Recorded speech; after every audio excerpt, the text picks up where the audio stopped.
Assalamualaikum warahmatullahi wabarakatuh.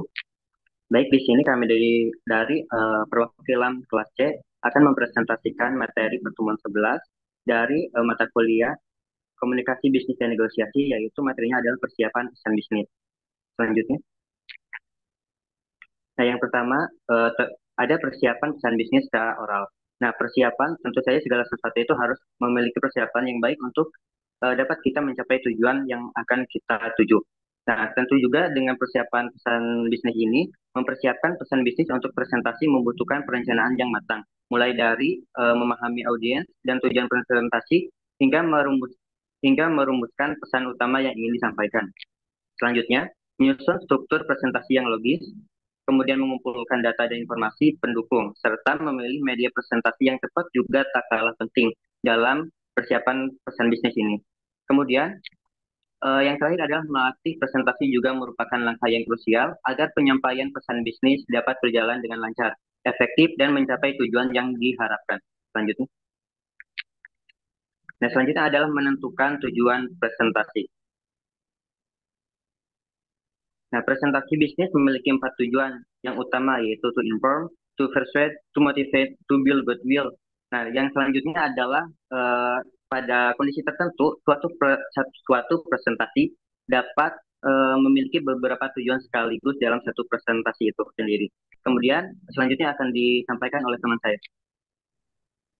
Baik, presentasi bisnis memiliki 4 tujuan pertama, yaitu informative presentation. Ini untuk memberi informasi atau mengajari audiens, biasanya digunakan saat training session. Lalu yang kedua, persuasive presentation. Gunanya untuk menyampaikan info dengan bukti untuk mempengaruhi audiens agar percaya dan bertindak. Contohnya yaitu untuk pengajuan proposal atau promosi produk. Yang ketiga yaitu motivate presentation, tujuannya untuk memberi inspirasi, semangat, dan dorongan kepada audiens. Lalu yang keempat yaitu goodwill presentation, dilakukan untuk menghibur dan membangun hubungan baik dengan audiens agar mereka merasa dekat dan loyal terhadap perusahaan. Lalu selanjutnya, agar pesan tersampaikan dengan baik, kita harus memastikan seperti tujuan presentasi yang realistis, waktu dan pembicara yang tepat, serta sesuai dengan tujuan perusahaan. Lalu selanjutnya akan diteruskan oleh teman saya yang bernama Enzo. Nah, selanjutnya, bagaimana sih untuk mengembangkan pesan utama? Langkah keduanya tersebut adalah, boleh di next. Nah, di sini ada 3 langkah untuk mengembangkan pesan. Yang pertama yaitu dengan memilih gagasan utama. Gagasan utama ini tidak yang banyak ataupun penjelasannya banyak. Tapi di sini adalah seperti bagaimana benang merah atau inti dari penyampaian pesan yang akan disampaikan. Lalu yang kedua ada ringkas dan jelas. Ringkas dan jelas ini dimaksud adalah pesannya itu singkat, padat, dan juga mudah dipahami. Dan sangat perlu diperhatikan penggunaan kosakatanya. Yang ketiga itu adalah relevan dengan audiens, yaitu bagaimana kita harus memahami kebutuhan, kepentingan, dan motivasi yang sesuai dengan karakteristik audiens. Nah, dengan cara mungkin bisa menyampaikan contoh kasus, tampilan data, permasalahan yang diangkat, bahkan juga intermezzo yang relevan dengan audiensnya sendiri. Selanjutnya akan dijelaskan oleh rekan saya. Oke, sekarang kita masuk ke langkah yang ketiga, yaitu mengorganisasikan presentasi. Nah, di tahap ini itu, kita mulai menyusun alur penyampaian supaya informasi yang kita sampaikan itu bisa diterima dengan jelas dan juga runtut. Oke, yang pertama, pola chronological. Pola ini sangat cocok kalau kita ingin menjelaskan sesuatu secara urut waktu. Misalnya pada perkembangan sebuah proyek atau sejarah sebuah peristiwa, kita mulai dari masa lalu, lanjut ke kondisi saat ini, lalu diakhiri dengan prediksi atau harapan di masa depan. Lalu yang kedua, yaitu pola pro-con. Ini berguna kalau kita ingin membahas satu isu dari 2 sisi, kita paparkan dulu kelebihannya, lalu lanjut ke kekurangannya. Jadi audiens bisa melihat gambaran yang seimbang. Dan yang ketiga yaitu ada pola 1, 2, 3 atau 3 poin utama. Nah, biasanya ini tuh digunakan kalau kita ingin menyampaikan 3 aspek penting secara singkat dan padat. Misalnya kalau kita bicara soal bisnis, kita bisa pakai urutan sales, production, dan juga profit. Next. Nah, yang keempat yaitu pola problem call solution. Ini cocok jika kita ingin membahas sebuah isu secara mendalam. Kita mulai dengan membahasnya masalahnya, lalu kita gali penyebab utamanya, dan terakhir kita tawarkan solusi yang masuk akal. Nah, pola ini sering dipakai dalam presentasi proposal, analisis, atau saat mengajukan ide perbaikan. Dan yang terakhir adalah pola excluding alternatives. Nah, ini cocok jika kita ingin benar-benar fokus pada pendekatan atau sudut pandang saja. Jadi kita tidak perlu membahas alternatif yang lain yang mungkin malah membuat audiens itu bingung. Dengan cara ini kita bisa lebih tegas dalam menyampaikan pesan, lebih meyakinkan dan juga tentunya lebih hemat waktu. Dan yang slide selanjutnya akan dibahas oleh rekan saya.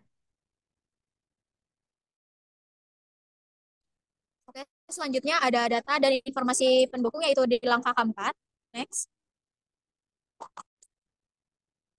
Yang pertama itu adalah riset. Ya, kita harus melakukan riset untuk mendapatkan data, fakta, statistik, dan informasi lain yang relevan, baik berupa informasi maupun data yang harus diolah terlebih dahulu. Selanjutnya adalah sumber yang kredibel. Pastikan informasi yang kita dapatkan akan digunakan akurat dan berasal dari sumber yang kredibel. Cek berulang untuk bisa memastikan dan bertanggung jawab terhadap kutipan tersebut. Selanjutnya ada sajikan secara visual. Data dan informasi yang menarik adalah data yang disajikan secara visual seperti dengan bantuan diagram, grafik, tabel, dan lainnya. Hal tersebut dikarenakan dapat memudahkan pemahaman oleh audiens. Next. Berikutnya ada langkah kelima atau media presentasi. Media presentasi terbagi menjadi 3. Boleh next slide? Yang pertama yaitu slide presentasi. Yaitu kita dapat menggunakan media PowerPoint, Google Slides, PDF, Canva, atau Keynote. Software ini digunakan untuk di mana materi yang kita ingin sampaikan ke audiens itu diletakkan sehingga dapat dilihat oleh audiens. Kemudian alat bantu visual. Alat bantu visual ini ada tiga jenis kegunaan. Yang pertama yaitu untuk agar audiens dapat memahami apa yang pemateri maksudkan dalam materi tersebut, seperti video, gambar, dan tambahan alat peraga. Bisa juga berupa media interaktif atau penilai bagi presenter untuk mengetahui sejauh mana pemahaman audiens, yaitu berupa melalui software Kahoot, yaitu software quiz. Kemudian untuk juga menambah daya tarik dengan menambahkan elemen visual yang menarik. Yang ketiga yaitu platform online. Jika presentasi dilakukan sebagai online, dapat menggunakan Zoom, Google Meet, atau Microsoft Teams. Bisa di next. Adapun latihan presentasi yang merupakan langkah tambahan. Mengapa dinamakan langkah tambahan? Karena ini merupakan langkah yang dilakukan agar untuk meminimalisir kesalahan yang terjadi pada saat presentasi. Berikutnya. Yang pertama yaitu dilakukan dengan latihan mandiri atau sendiri-sendiri. Bisa di depan cermin atau sebagainya. Kemudian yang kedua yaitu latihan dengan audiens. Yang ketiga memperhatikan aspek non-verbal yang terdiri dari gestur dan lain-lain. Kemudian kuasai materi dengan betul-betul sehingga dapat mengelaborasikan materi tersebut dengan baik dan menyampaikannya ke audiens dengan baik. Yang kelima adalah kelola rasa gugup presenter, dan sekian dari kami. Nah, Berikutnya ada sesi tanya jawab. Mungkin selanjutnya kami membuka sesi tanya jawab. Yang pertanyaannya akan dibacakan oleh kami sendiri. Perisi, ada pertanyaan dari Lulu Najara bahwa dia menanyakan bagaimana presenter dapat mengetahui aspek nonverbal yang diberikan oleh audiens. Ini adalah aspek nonverbal yang terdiri dari gestur, yang terdiri dari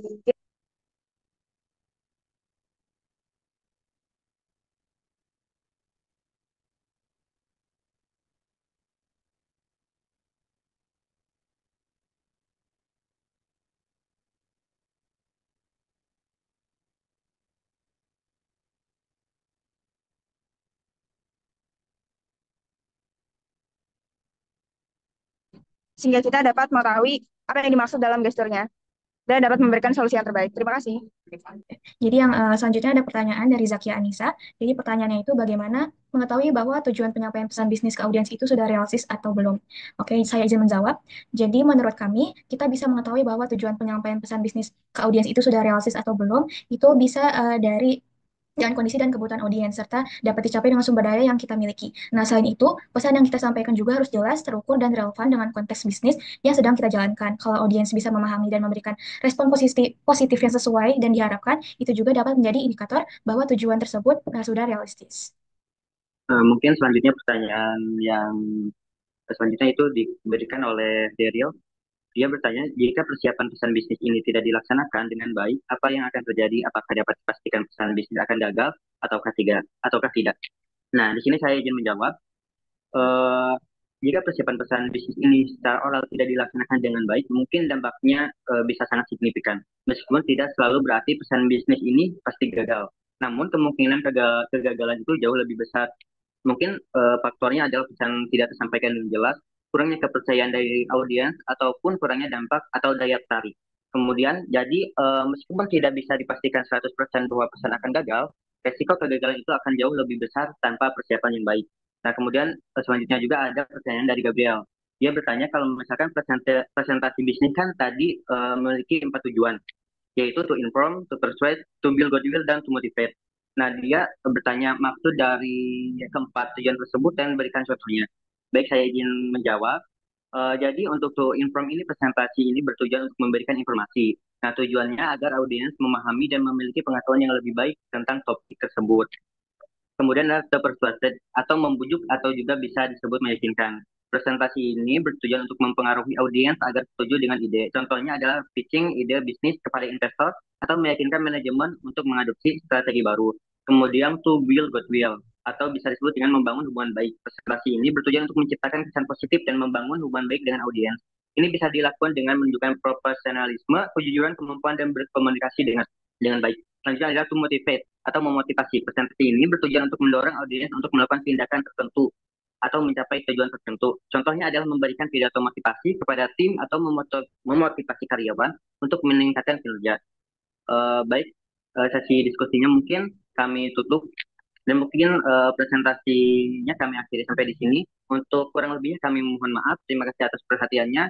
Saya perwakilan dari kelas kelas C mengucapkan terima kasih banyak. Wassalamualaikum warahmatullahi wabarakatuh.